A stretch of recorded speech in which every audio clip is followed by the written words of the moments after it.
बनौलनी है चित चोरवाए। बनौलनी है सब शान गुमान गमौलनी है सब शान गुमान गमौलनी है चित चोरवाए।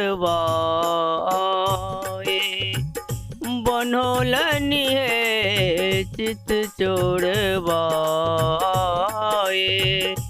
बनौलनी है अहि चित चोरवा के सिर मन मरिया है। अहि चित चोरवा के सिर मन मरिया है। चोरवा छवि छहरौलनी है आहे।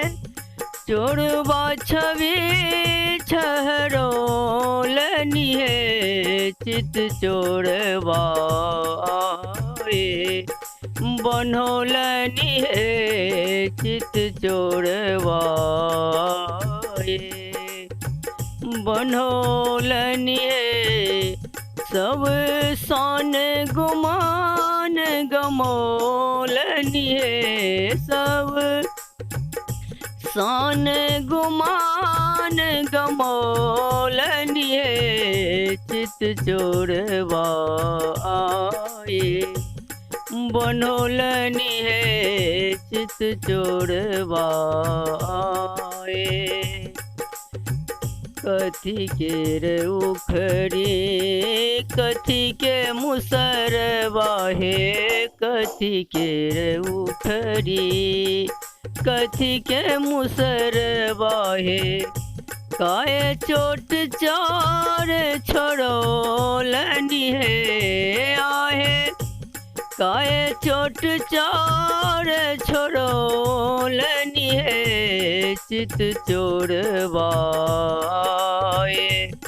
बनौलनी है चित चोरवाए। बनौलनी है सोना के रे उखड़ी में रूपा के मुसरवा है। सोना के रे उखड़ी में रूपा के मुसरवा है। आठ चोट चार छोड़ौलनी है आहे। आठ चोट चार छोड़ौलनी है चित चोरवाए। बनौलनी है चित चोरवाए। सब शान गुमान गमौलनी है सब शान गुमान गमौलनी है चित चोरवाए। बनौलनी है चित चोरवाए। अहि चित चोरवा के केसर चंदन माहे। अहि चित चोरवा के केसर चंदन माहे। जनक जमाए कहोलनी है आहे। जनक जमाए कहोलनी है चित चोरवाए।